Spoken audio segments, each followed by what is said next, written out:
Well, today we're looking at the memorial of Saint Mary Magdalene. This is what our feast day, or memorial actually, is today here throughout the church. And of course, Mary Magdalene. Mary Magdalene, of course, was the very first evangelist. We always have to remember that. Who was the one who was told to bring the message that Jesus rose from the dead to the apostles? Mary Magdalene. So the very first evangelist. And that brings to us, for a second, before we go into the reading, a discussion of the role of women in the church.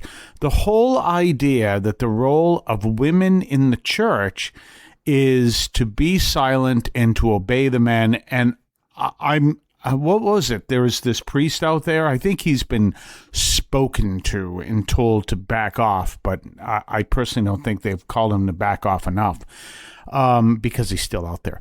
And that would be the idea that he says that women have this curse within them from Eve, where they have this I don't know, urge or whatever to control. And if that is not controlled, then they become a wretch. This is literally what he says. This is horrendous. And then he says he's met 5 women in his entire life who did not become wretches. I certainly hope one of them was his mother. So we look at that and we say, that's not what the church says. I don't see that in the church. I don't see that in the Bible. I don't see that in the story of Mary Magdalene. I don't see that anywhere. And this is what he says, because he learned that someplace, I think, maybe speaking to demons, but we won't go there. This is unacceptable, and it brings and it hammers and it brings in this idea that the role of the women is to be controlled by men. Now, we all know that the church basically states that only men can be ordained, and I know there are people that disagree with that. I, by the way, don't. And the reason why, you might say, oh, what? Well, no, you have to understand this. Only men are called to be ordained. That doesn't mean only men are called to be superior. That's not what that says. It means that only men are called to be ordained. And granted, only men can celebrate Mass. We understand that. And therefore only men can preach at Mass. We understand that. But we open the door to everything else that women normally do that is part of the church. Now, what am I talking about? What do women normally do? What was the role of Mary Magdalene? What was her role? Her role was to bring the message of the gospel to the apostles. What was her role after that? What was the role of the women after that? And if you've worked in a community, which I have, where the women understand their role, then you will see what the role is. The role is to provide the vision of the message of evangelization. That's the role of women in the church. So the role of the women, the role in the church of the men is not to say to the women, silence, woman, as certain people will tell you. No, the role of the woman is to say, go and preach the gospel. I don't know. I don't think I can do it. I'm really tired today. Well, you can, and go and preach the gospel. That is your role. Well, I don't know. I just, they're really nasty sometimes. Go and preach the gospel. That is the rule. That is the role of women. And women also can preach the gospel. They can't do it during Mass according to church teaching, but they can do it anywhere else. And that's an important distinction too. So I know there are people that disagree with the church's teaching that only men can be ordained and women cannot be ordained. But that's not that, and some people take it to mean, well, that means the man is superior to the woman. And that's not the message. The message is that and this is from St. Paul, the man and the woman work together to bring that message of the gospel either to their family or to their society, or whatever the case may be. So, and the women play an important role. One of the things that I understand from my time working with the Latino community, and it's extremely important, the women play an intense role. And if you, as the man, ordained or not, but generally you are ordained, you're the ordained man, you're the priest or deacon who walks in, and if you're the one who says, I am the man, you will do what I say, you're going to last about 6 weeks in that community, because that's not tolerated. It's just not done, because the women have a very powerful, going all the way back to St. Mary Magdalene, have a very powerful role in the church given to them at their baptism by God. So do understand all that. That's very powerful to understand that. And then we go to another part of this, which is these people turning around and teaching that the women have the curse of Eve, and therefore they have to be controlled. Otherwise, they will control and become wretches. That's literally what one person is saying out there, at least, maybe two. Working together. The curse of Eve, if there is such a thing, ended with Mary. Mary was the reverse of Eve. Mary reversed Eve. Jesus reversed Adam. Mary is the reverse. Mary, mother of Jesus, is the reverse of Eve. There is no curse of Eve because Mary reversed it. So that's an important thing to keep in mind. This whole thing that someone really believes he has the right to say of women that they have to be controlled or they can be wretches is totally, completely unacceptable. And I mean, I've made that clear to powers that be, and they have to, and hopefully they understand. Totally and completely unacceptable. Now, what is the reading today? We're going to go to 2 Corinthians 5, I believe we are. Yes, 14 through 17. So it's kind of short. We're going to go to the Catholic Public Domain version, 2 Corinthians 5. 14, let's read it and go to 17. For the charity of Christ urges us on in consideration of this, that if one died for all, then all have died.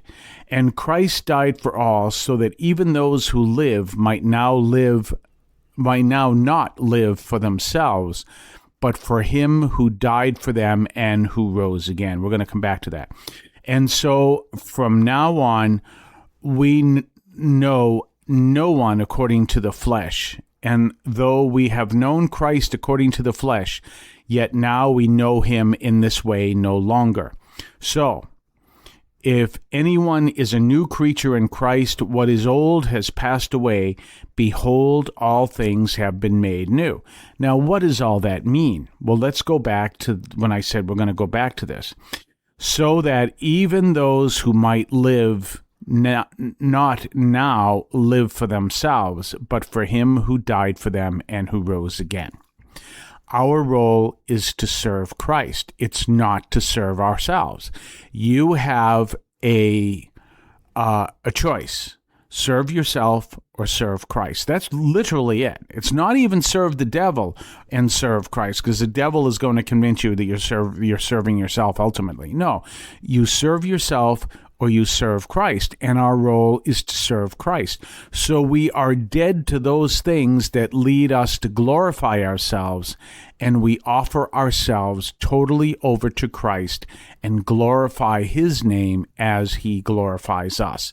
That's the role. That is so important, and this is something that Mary Magdalene understood to do, because that's what she did. Everything was now related to Christ, and everything was focused on him. That's what she did. So she becomes the first evangelist. And what does she do? Pure obedience. Go tell my brothers. Go inform my brothers. So she goes. She is the first evangelist. How is she evangelizing? By being obedient to the Father, to Jesus, who is obedient to the Father. So you see that big connection, that total obedience and that giving themselves. Now, I want you to understand this obedience, because are some people going to say, as I talked about in the early part of the program? We have to force women to be submissive to us. No, that's not what happens here. We're called to love God and love neighbor.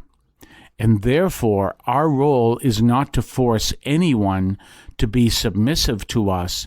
Our role is to submit ourselves to God.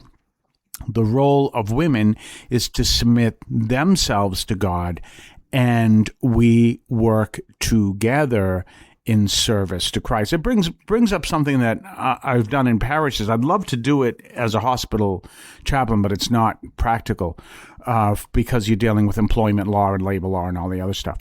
And you're dealing with the budget of either the archdiocese or the hospital. But I believe, at least from a hospital perspective, that a hospital call should be responded to by a man and a woman.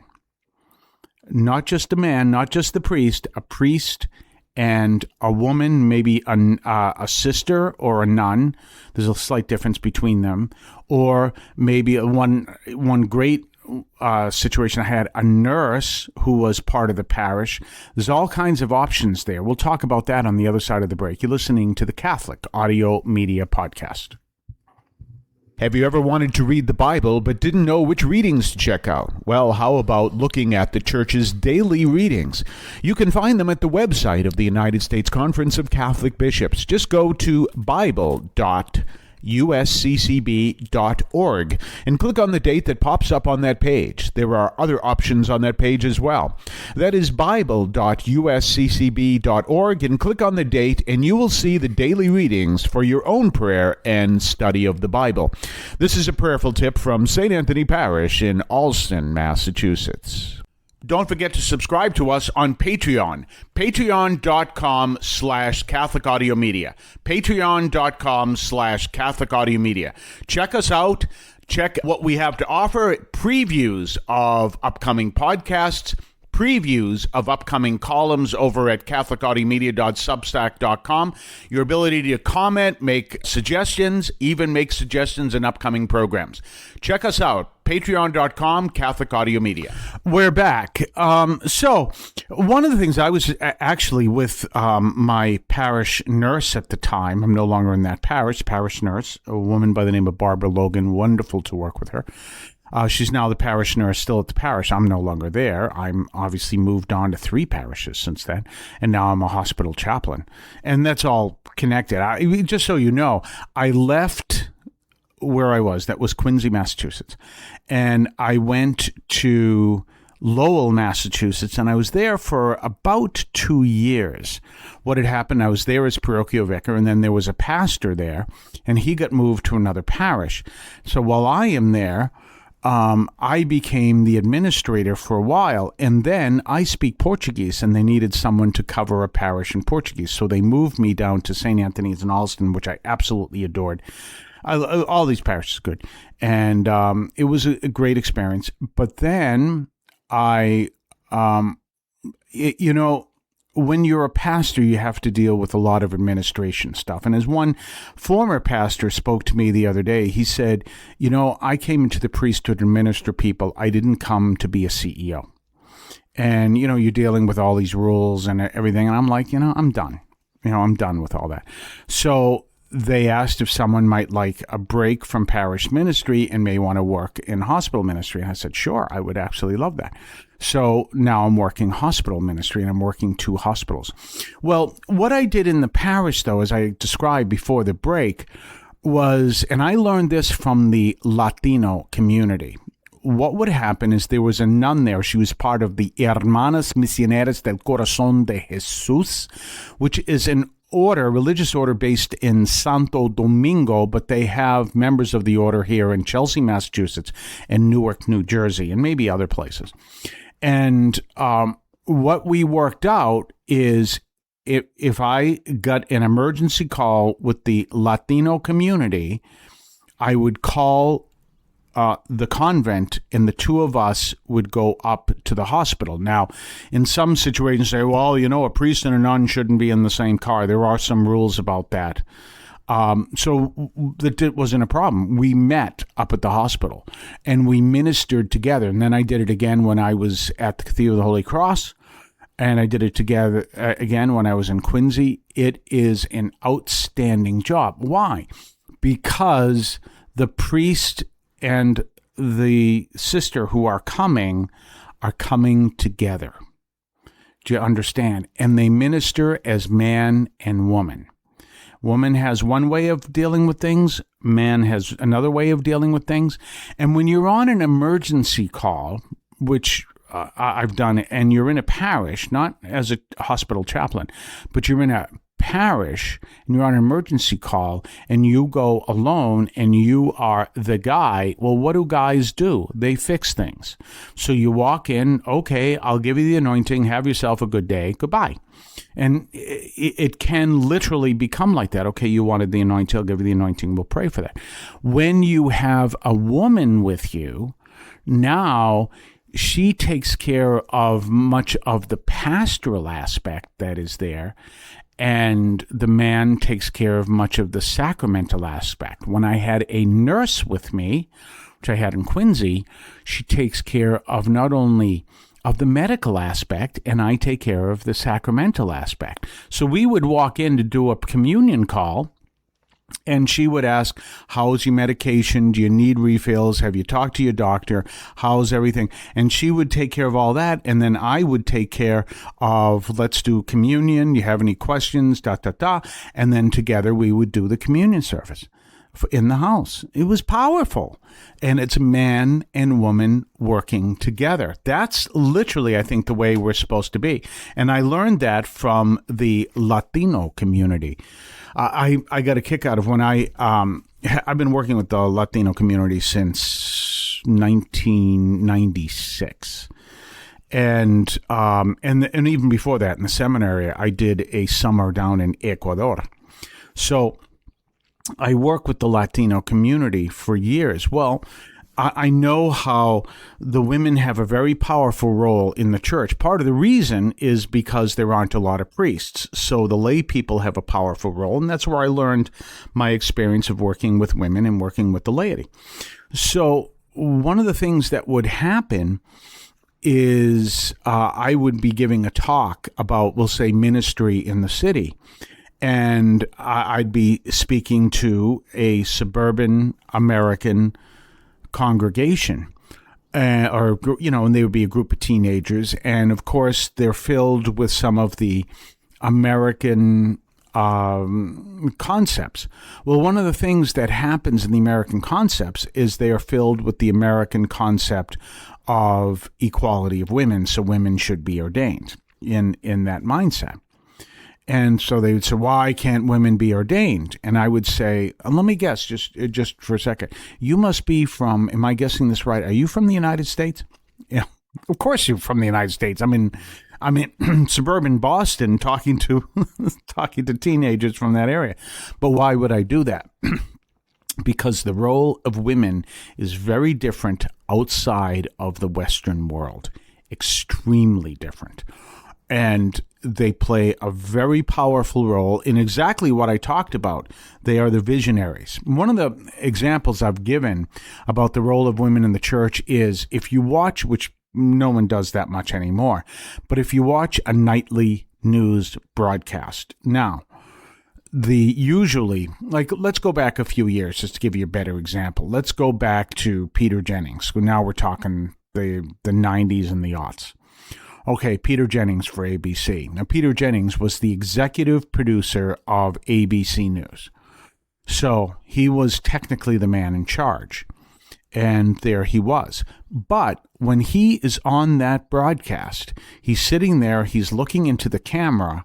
You've got a director in the control room and all the personnel in the control room. Many times that would be a woman from what I understand. I could be wrong. Who was in charge of that broadcast? Well, technically it was Peter Jennings because he's the executive producer. But in fact, who was in charge of that specific broadcast? It was the director in the control room. And that person would be essentially the director of the broadcast. They would be talking about who, what's the next story, what we're going to do next. We have a breaking story come in, Peter. We have to go on the air with that. So who's in charge of that broadcast? It's the director, even though Peter Jennings was the executive producer of the broadcast. You see what I'm saying? So who's in charge? And that's the role of women in the church. They are the ones who say, this is what is the need of the parish. This is what we need. This is what has to happen. This is where we need to go. And the women play an intensely powerful role in the church. And I mean, not like, well, and that's not being patronistic. It's not like, well, isn't nice? They do a nice role. If it wasn't for the women, we wouldn't have clean linen. I'm not talking about that at all. They are basically the backbone of the parish, and they play an intensely powerful role in the parish. And so do their husbands. I remember I was in a place, that's one of my favorite things. I was in Ecuador, and these women were in what is known as a recinto. And a recinto is a village very far from the main city. It's like a small village, very rural farming area. And they wanted a chapel. The women decided, we want a chapel in our recinto. And what is it they said? We have the vision, and they go to the pastor, because what do they want the pastor to do? Please find a way to get us the money so we can get the supplies. And remember, these are the women talking. Who's going to build the chapel? Their husbands. And they're going to get their husbands to build the chapel. They have the vision. It gets done. You see what I'm saying? So that really portrays the role of women in the church, and they need the pastor to help them get the money, and they got their husbands there who are going to build the chapel, whether they like it or not, and they have the vision. You see, that's the role of women in the church. Or also, if you're doing hospital ministry from your parish, I mean, obviously, a hospital chaplain's a little different. But if you're coming from the parish and you get called in, have a trained woman with you, and the two of you minister to that person, and you're going to do a far better job. So we look at that as that powerful reality. I'll be back right after this. You're listening to the Catholic Audio Media Podcast. Did you know that Catholic TV offers free apps for both Android and iOS users? Visit the website catholictv.com or your app store to download this faith resource to your device. Don't forget to subscribe to us on Patreon. Patreon.com/Catholic Audio Media. Patreon.com/Catholic Audio Media. Check us out. Check what we have to offer. Previews of upcoming podcasts. Previews of upcoming columns over at catholicaudiomedia.substack.com. Your ability to comment, make suggestions, even make suggestions in upcoming programs. Check us out. Patreon.com, Catholic Audio Media. Well, tomorrow we're going to go back to the Old Testament because this was a special day. This is what is known as an obligatory memorial, St. Mary Magdalene. Tomorrow we're going to go back not to Isaiah, but to Jeremiah, one of the other major prophets of the Old Testament. Isaiah spoke to Judah. Jeremiah spoke to Judah around the time of the Babylonian exile, actually before the Babylonian exile. And there is a part where he speaks after the exile itself, but during the exilic period. And there he's giving encouragement. But we're going to go to Jeremiah, very powerful prophet, tomorrow. In the meantime, have yourself a blessed day. And as we say, we will see you tomorrow. Yeah, you know the real is back. Father Carr Chaplain from the city of champions, dropping daily reflections coming straight from the field. The raw truth revealed for the strong-willed. It's the Greatest Act of Defiance podcast with your host Father Carr, a message built to last. The Greatest Act of Defiance podcast. That's right, the Greatest Act of Defiance. Word up. Word up. Word up.